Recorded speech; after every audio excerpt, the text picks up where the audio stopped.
今日咧係2026年嘅2月4號啦，咁啊英國時間就5點半，咁啊你睇到今日個市大跌啦，咁啊 Nasdaq 100就跌緊1.63%，好似唔止啦，呢個係 delay 咗㗎，呢一個係 TradingView 如果係睇指數嘅話咧係 delay 15分鐘㗎，咁咧所以咧就直接睇即時咧就 QQQ，咁啊跌緊，其實而家已經 Nasdaq 已經跌緊2.23、2.24㗎啦，咁樣，喂，咁啊今日想分享下啦。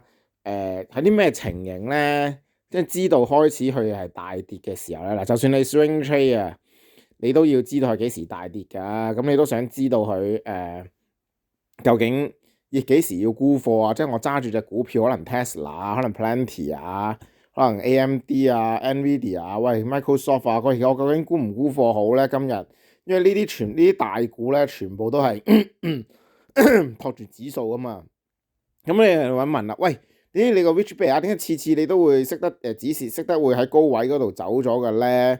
或者一棍殺落嚟你就已經走咗嘅咧？咁我今日想咧就分享下睇幾個，其實我自己個人咧就會睇幾個指標嘅。咁我第一個會睇咧就係 VIX 啦。咁啊呢一個係嗰個恐慌指數啦。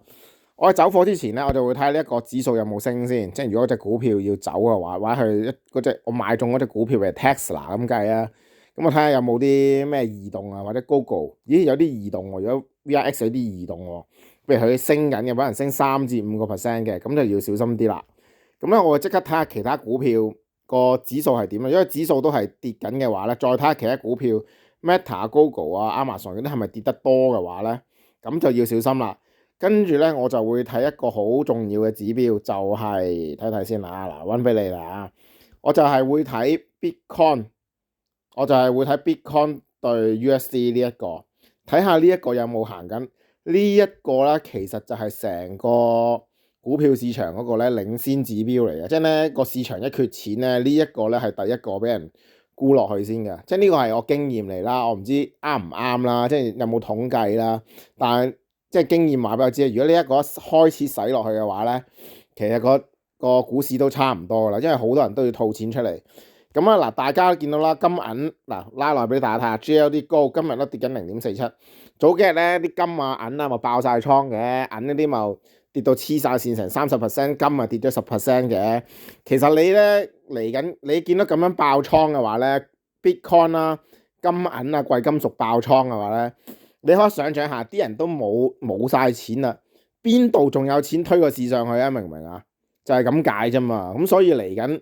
你哋一睇到呢啲指標，見到某啲嘢爆倉啊，或者唔知幾多千億啊爆咗啊，咁你哋之後就要醒水噶啦，因為可能咧啲人咧就要沽股票嚟填氹啊，各樣啦，知唔知道啊？咁所以咧呢個就係即係炒股票個經驗嚟咯。咁啊今日想分享嘅就係呢樣嘢咯。咁啊暫時仲繼續跌落啦。嗱，其實咧睇一睇啊個 Nasdaq 100嗰個啊。